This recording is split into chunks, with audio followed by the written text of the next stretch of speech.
Welcome to the Blue Line Project. I'm your host, John Gabrielson, and this podcast is brought to you by the Crime Reduction Institute Network.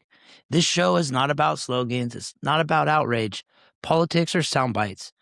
It's about problems. If you've been spending any time paying attention to conversations around policing today, one thing becomes obvious very quickly. We talk a lot about policing, but we solve very little. Most conversations stop at outrage, defense, or politics. Very few get past the question of who's to blame and into the harder questions, what's actually producing these outcomes? And that's the gap this podcast exists to fill.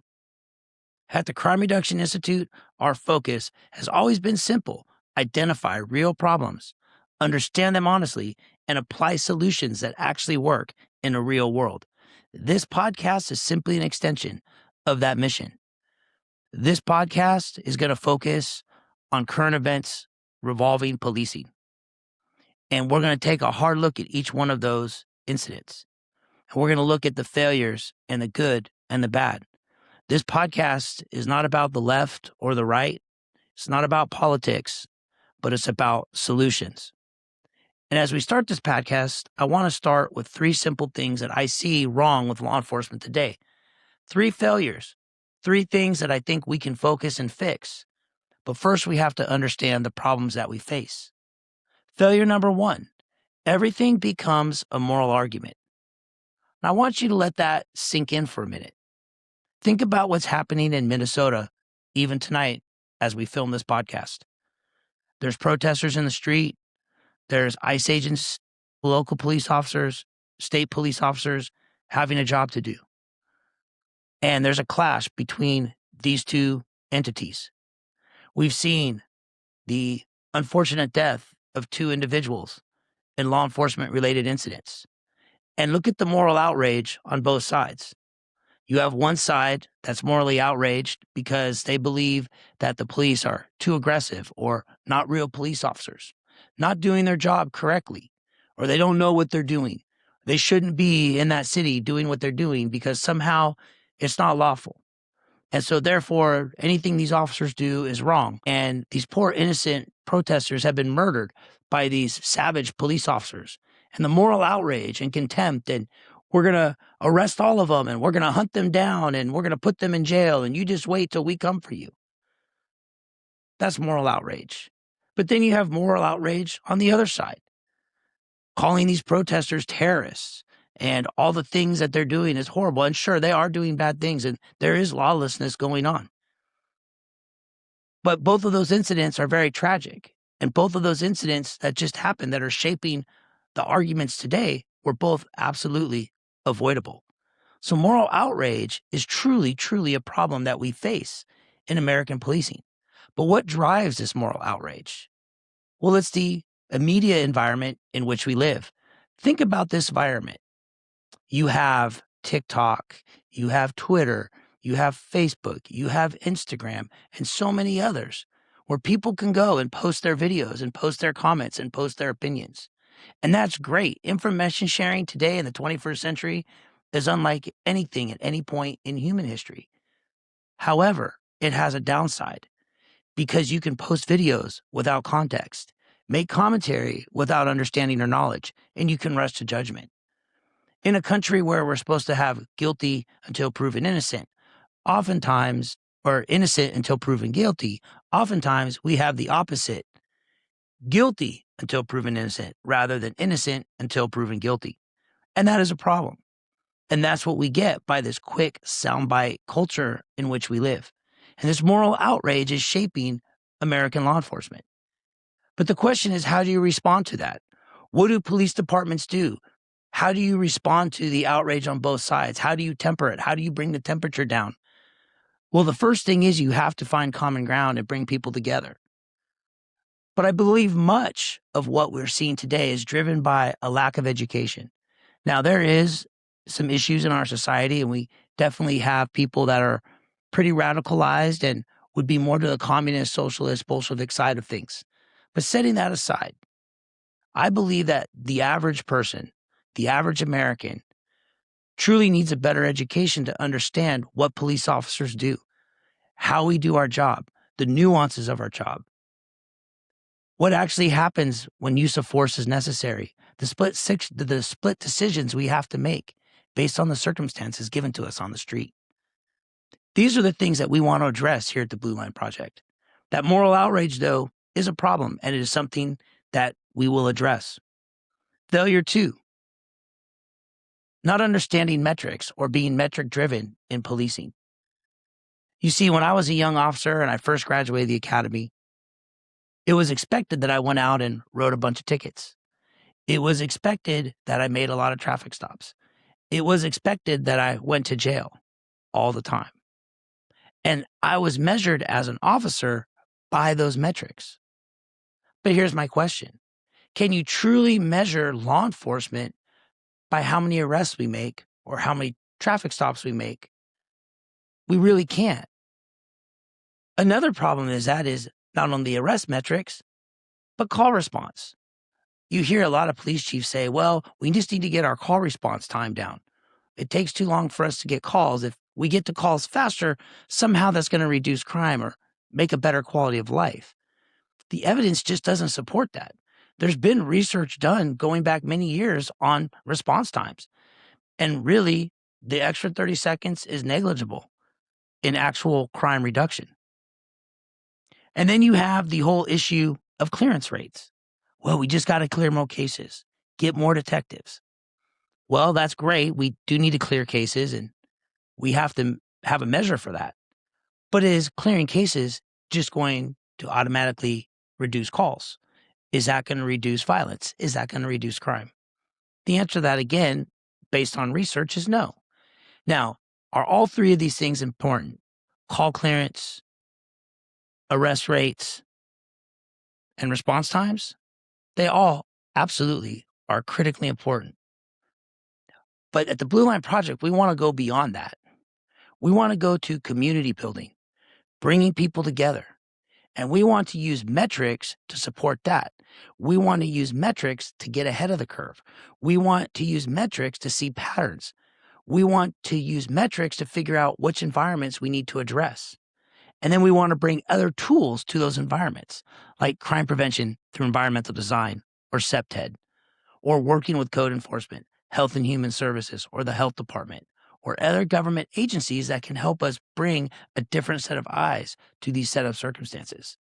Because what I've learned in my last 20 plus years in law enforcement, it's much easier to change a place than it is to change people's hearts and people's minds. We have to do both. But that's why I'm such a proponent of place network or place-based investigations. And then failure number 3, policy written far from the street. Yes, too often people promote, they leave the street, they move up in the ranks, and then they're in the positions to write policy. And oftentimes well-intentioned, policies are poorly written. Policies don't take in consideration the realities that the street level officer faces. They don't take into consideration some of the decision-making processes and the amount of time decisions have to be made in. And so therefore we get bad policy. We also get policy that's in reaction to something bad that happened, or a policy because an officer messes up. So we get a new policy. And the one that comes to mind was a policy we had at APD back in 2007. See, they had a policy because some officers had gotten hurt, or suspects, I should say, got hurt, and officers had tased them. The suspects were running, and they tased fleeing suspects, and they had gotten hurt. And this wasn't acceptable and caused some public outrage. So what was the administration's at the time response? Well, we're going to write a new policy that you can no longer tase a fleeing suspect. So that was the policy. Well, now comes me. I'm a young officer, been on the street about 3 years, and I see a vehicle that has headlights are out, driving on the wrong side of the road, and run the license plate and comes back with felony warrants attached to the plate. And so I go to make the traffic stop and turn my emergency lights on, and the vehicle runs, and a pursuit ensues. And I chase him all around Austin for about 20 minutes, and he finally crashes out in a neighborhood. He gets out of the car and runs, and I chase him down. Well, upon catching him and tackling him, we go to the ground. Boom! My knee blows out, my right knee. And I was in excruciating pain The officer that was my backup who had the canine said as he was getting out of the car, he could hear my knee blow and he thought I had been shot. That's how loud it was. Well, EMS got there after we had the suspect in custody and I was in the ambulance and they put me on morphine. And now let me tell you, that morphine, that's good stuff. Anyways, I felt really good. The pain was subsiding. I was in the back of the ambulance getting ready to transport it. And guess who shows up? Chief Acevedo. And he's like, hey, man, he comes in the back of the ambulance and says, hey, great job tonight. I listened to it on the radio. Man, you were calm. Great way to call the pursuit. Man, it was awesome, outstanding, excellent. We got the bad guy, rah, rah, rah, right? And then he says to me, he looks me straight in the face and he goes, I have one question for you. Whatever, Chief, what do you got? Hit me. Well, you see, when you ran and you chased him, why didn't you tase him? And I said, are you kidding me? And he's like, yeah, why didn't you tase him? Because you wrote a policy that said I can't. You legit made a sign and everything for it. And I was like, some expletives. My sergeant's going, oh my God, John, you're going to get me in trouble. But you know what was interesting? Chief looked back at me and he goes, you know, I've had 2 or 3 other officers hurt in a very similar fashion that are going to probably need surgery just like you. And maybe we ought to relook at that policy and change it back. And he did. And I have to tell you that I was really impressed that he actually listened to me and made a policy change on it. But unfortunately, too many policies are made from the street. They're made, like I said earlier, just in a reactionary fashion because of maybe city management putting pressure or activist groups or whatever. So those are 3 major problems that we have facing American policing. So the question becomes, how do we then deal with these issues? Well, evidence-based policing. It's a term that you hear all the time. Chiefs use it as a catchphrase oftentimes, saying, yeah, we're evidence-based. But do we truly understand what evidence-based policing is and where it comes from? But inside of evidence-based policing is, to me, another thing that's very important, problem-oriented policing. And problem-oriented policing is exactly how it sounds, addressing problems.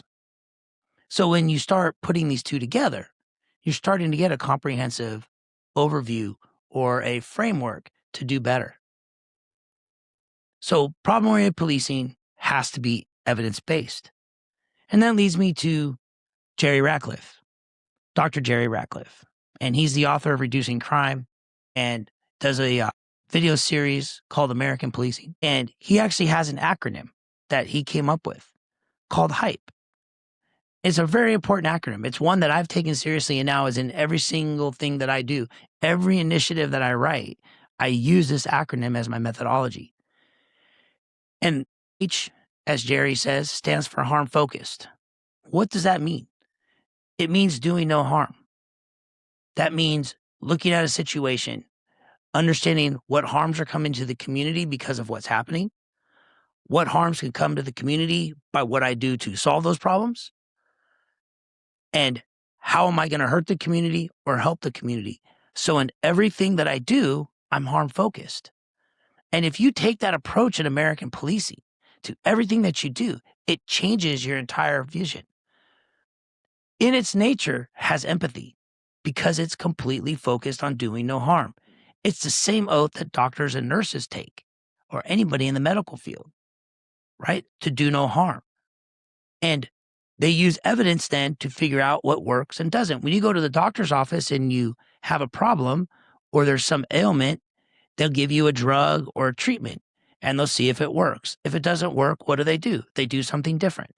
Well, it's no different in problem-oriented policing that's evidence-based. And that starts with being focused on doing no harm. But then there's the I, intelligence-led. Intelligence or metrics is the basis to everything. And that's going to be the basis to this podcast, is looking at good numbers. And I hope to have crime analysts and academics well-versed in the area of crime analytics to talk more in-depthly about how we gather and get intelligence, and then how we use that intelligence within our initiatives in our problem-oriented policing type solutions. That's intelligence-led. Intelligence-led helps you get to the why things happening. What do police departments do most of the time? They chase the what's happening. If crime goes up, they do something to fix it. with crime goes down, we must have done something to bring crime down. Well, in reality, crime has a mean, and crime has a natural ebb and flow that stays on that mean.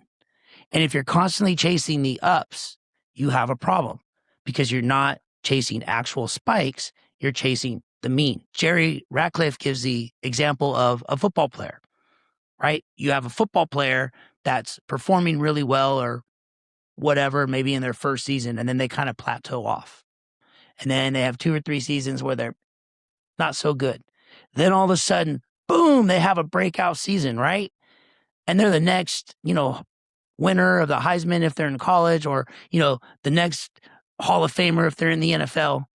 And then all of a sudden, they're right back down to that mean again. And the next 2 seasons are like all the previous seasons. That's called the mean or the regress of the means. And we cannot chase that. But being intelligence-led helps us avoid those spikes, those momentary spikes, and not chase them. We're looking for real spikes, real patterns to identify the problem using really good intelligence that we get through our community engagement. It's funny, I have a saying in my office where I work. I tell all the guys, hey, we have one goal, community engagement with a purpose. What's that purpose? To reduce crime. Secondly, or actually thirdly, is P, problem-oriented, which is where I started, slowing things down.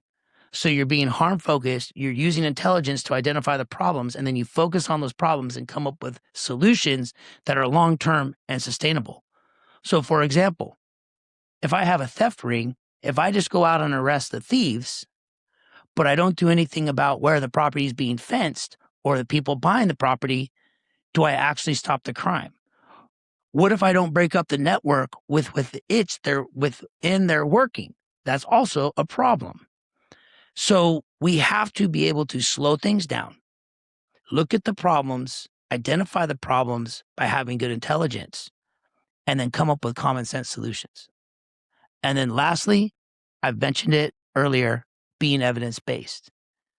Going to look at what works and what doesn't work. Critically important. We must be evidence-based in all that we do.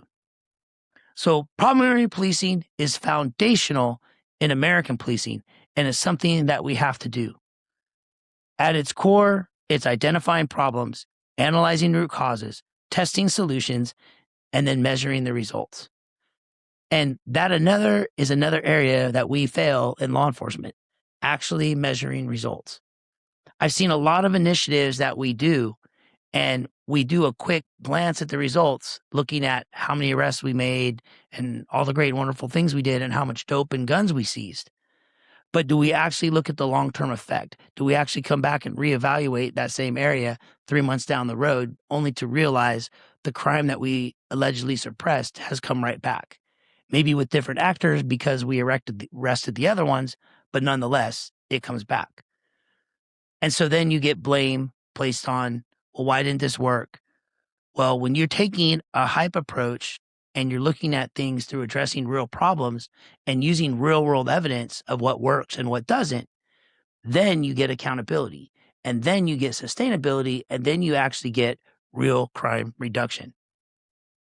So why does this podcast exist? There's plenty of voices out there talking about policing today, but very few are willing to criticize bad policy and defend good policing at the same time. In this podcast, I seek to examine this from a professional perspective. I'm going to look at evidence, experience, but one thing that we're going to do is have uncomfortable honesty. I'm going to call balls, I'm going to call strikes, and we're going to talk about things, and we're going to have a chat and talk about it, and I'm looking forward to hearing back from you all. This will not be a partisan show. It will not be performative. And I'm not going to reduce complex problems into catchy slogans. No, we're going to look at real solutions. We're going to walk things out, work things out, talk about things. So who is this podcast for? It's for the line officer out there working each and every day. I know you will get something out of it. It is for the police supervisors because we're going to talk about leadership and talk about the future. And I think it'll be very important for you. It's for police chiefs because we're going to talk about policy decisions, look at federal consent decrees and are they good, are they bad? and other topics like that. It's for the community, because at the end of the day, the Blue Line Project is designed to build trust, bringing communities together, looking at common values and virtues. This program seeks to bring people together through education and understanding. That's the drive and impact of the show. In coming episodes, we're going to talk about leaderships under crisis, use of force policy, recruitment and retention, and what truly builds public trust. I believe American policing as it is today is absolutely constitutional, is absolutely, for the most part, correct. But one of the things that I want to point out as we close, systems are made up of people, and the American judicial system is made up of people. So if the system is broken, it's not the system, it's the people in the system.